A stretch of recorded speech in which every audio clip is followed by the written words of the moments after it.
Amables televidentes, gracias nueva vez por estar con nosotros en la hora con Gregory.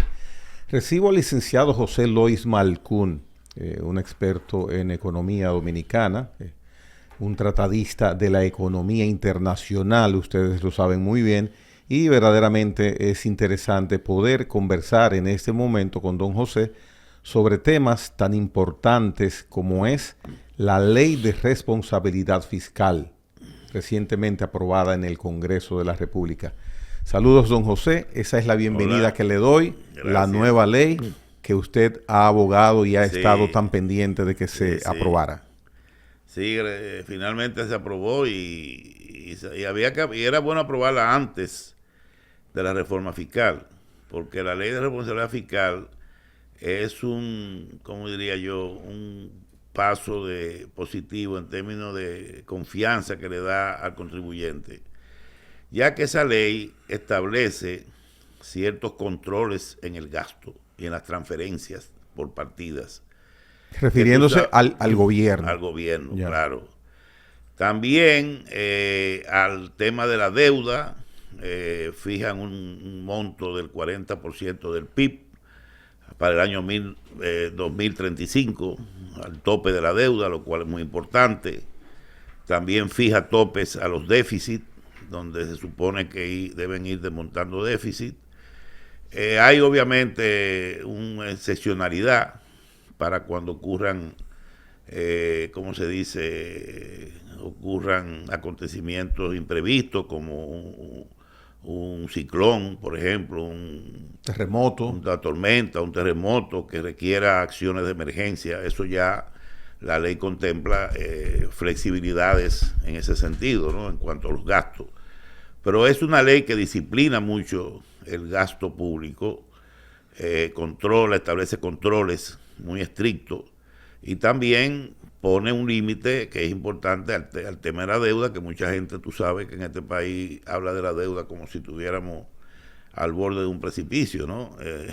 Se preocupan. No es así, pero se ha usado mucho, se usa mucho como un tema, digamos, político también. Es un tema que tiene que ver con las discusiones políticas entre grupos diferentes, gobierno, oposición, etcétera. Bueno, se usó bastante en la campaña. En fin, es un importante paso. Queda pendiente la ley de seguridad social, que tiene 2 años ya en el Congreso, más de 2 años. Es otra ley que debería salir antes de la ley de la reforma fiscal. Y la otra que, como tú sabes, yo escribí un artículo en el Financiero Digital que tenía que ver con la economía y el Código Penal.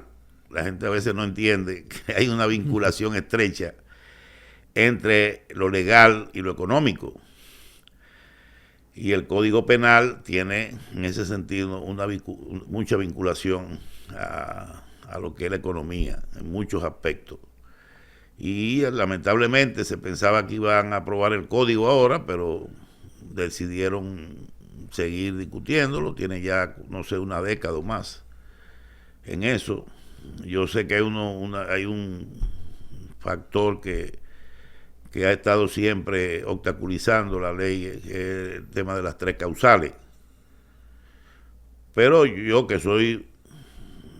entiendo o apoyo el tema de las 3 causales. Lamentablemente sabemos que hay muchas presiones de diferentes sectores de la sociedad, la iglesia, etcétera. Entonces, como que no tenemos todavía esa madurez como para lanzarnos y decir, bueno, probamos la ley con las 3 causales. Ya muchos países lo han hecho. Bueno, prueben la ley sin las 3 causales. Y entonces se manda una ley complementaria sobre el tema del aborto.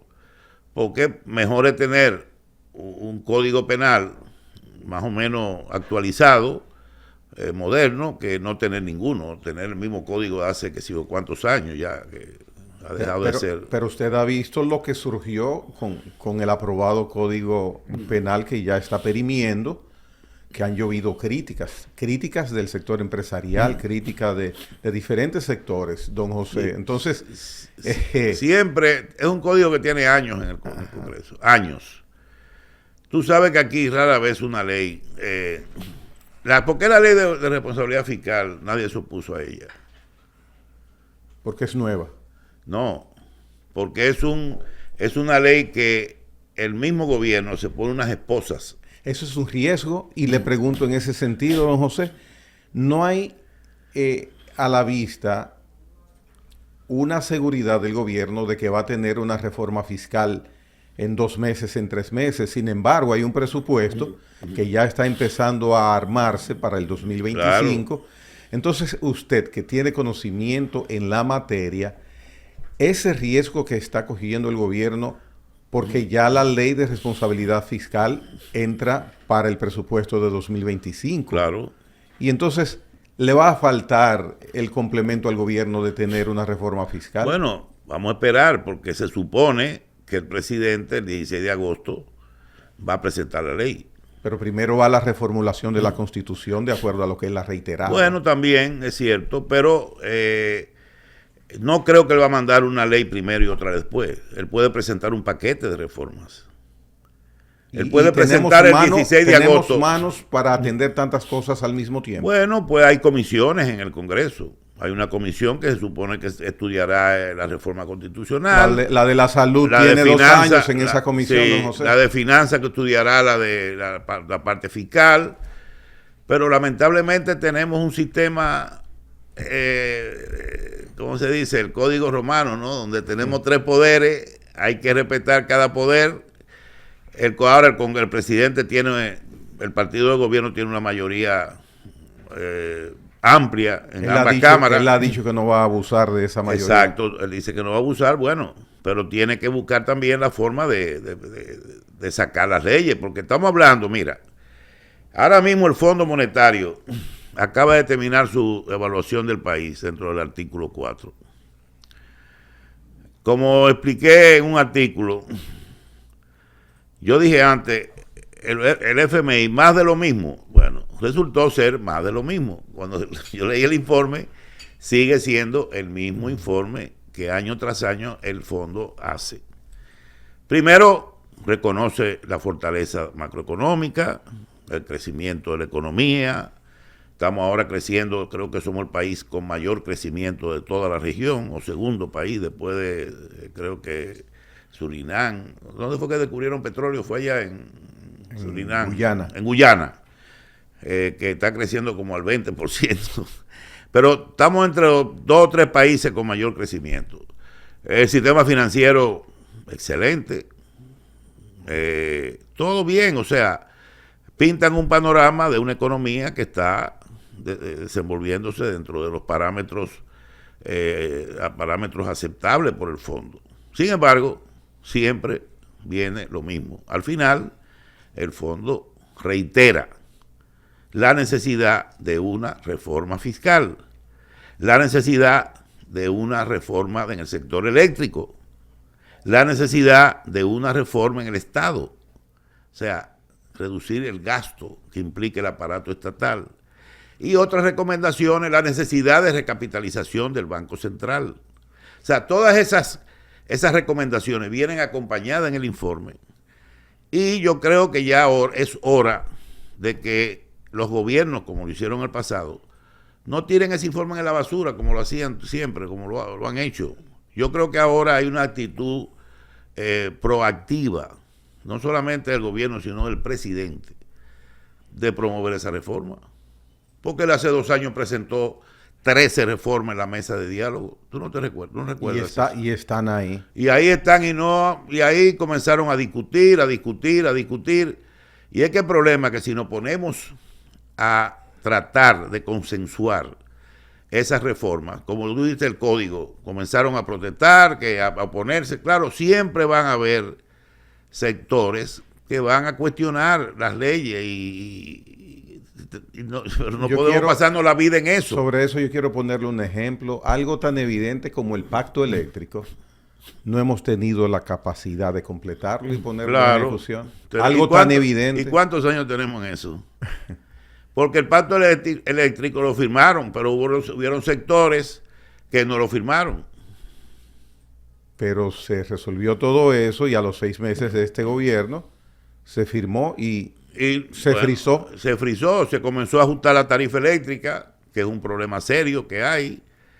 Se tuvo que suspender porque fue en un momento también donde la situación económica, por razones de la pandemia y después de la guerra con Ucrania, ¿no? O sea que la situación estaba un poco difícil y el presidente frenó el ajuste de la tarifa eléctrica.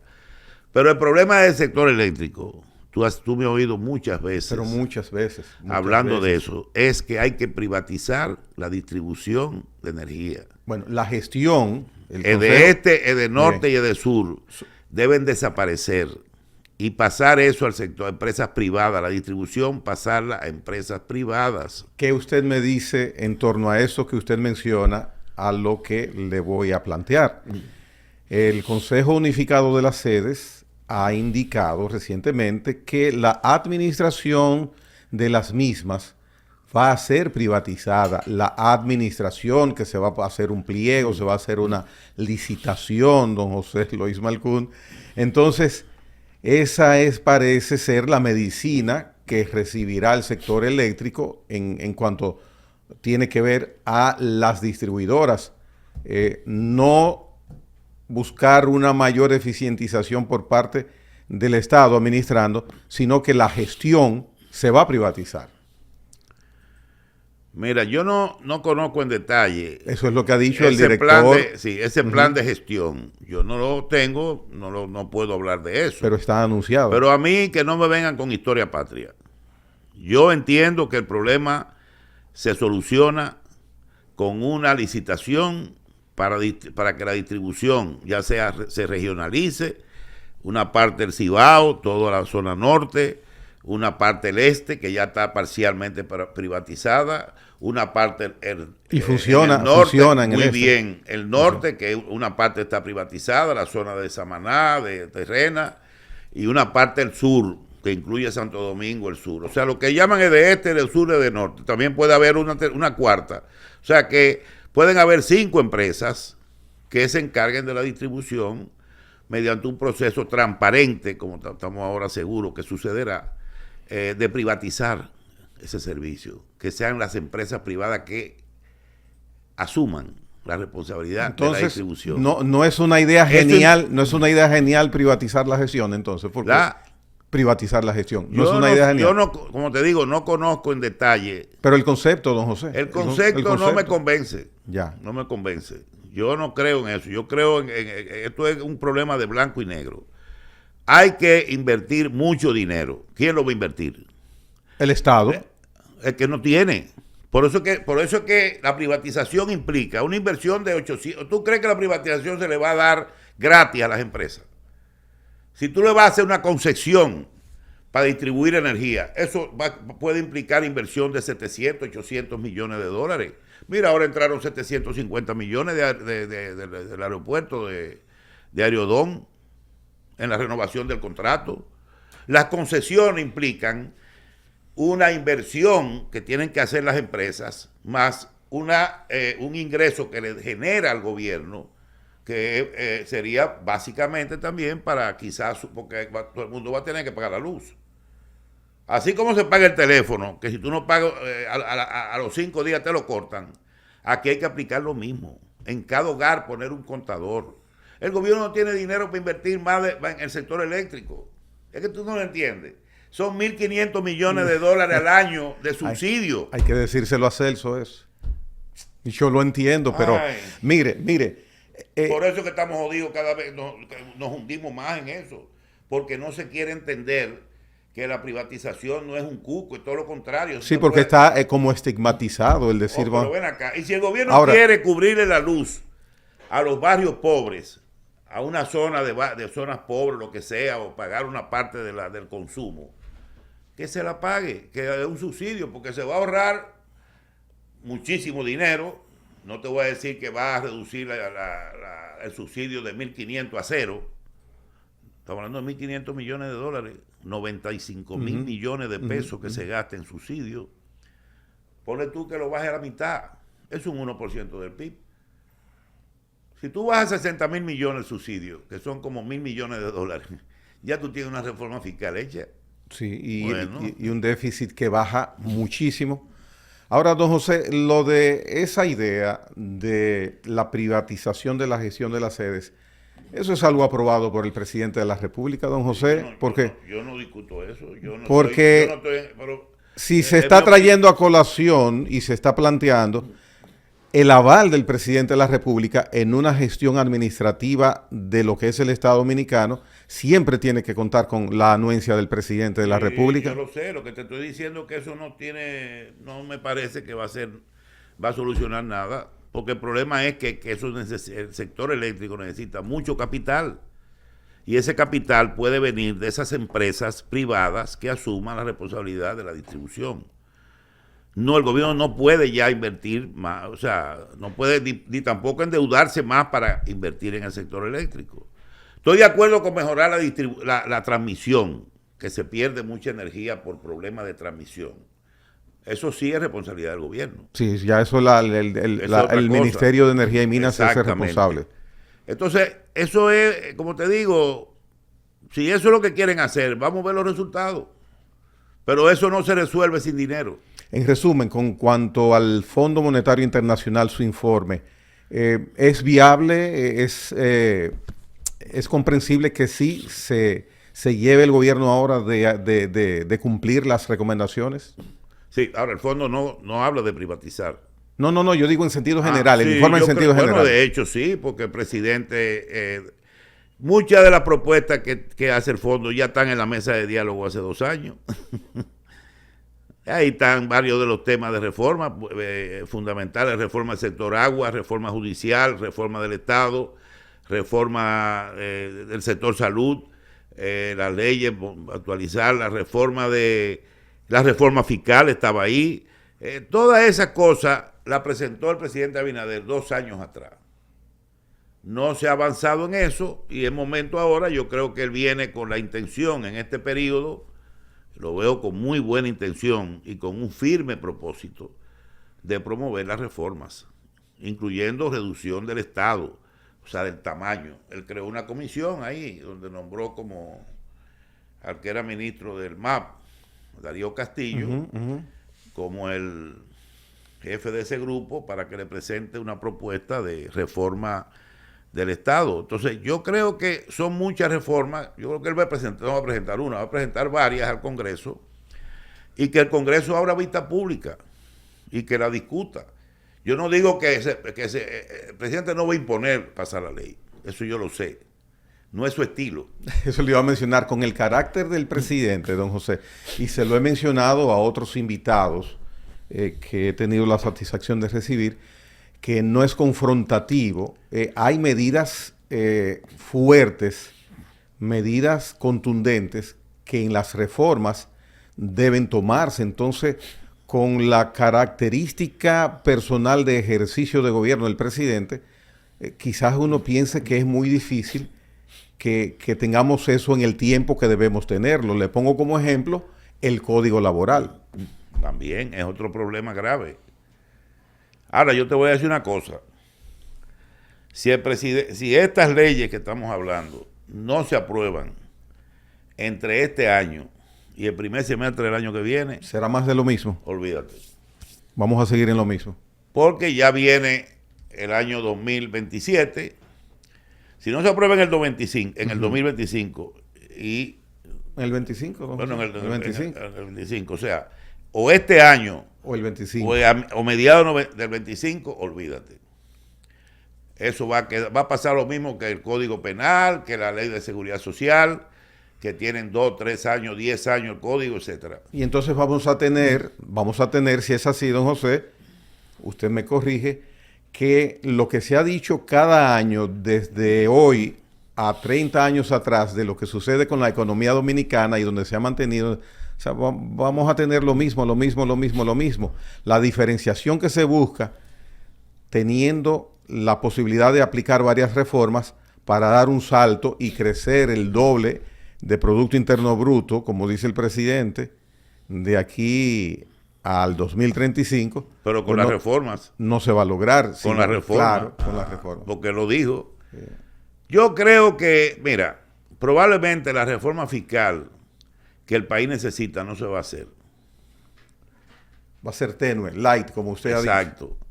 Una reforma fiscal, lo mínimo que debería recaudar es un 2% del PIB. Llevar la presión fiscal a un 17% del PIB.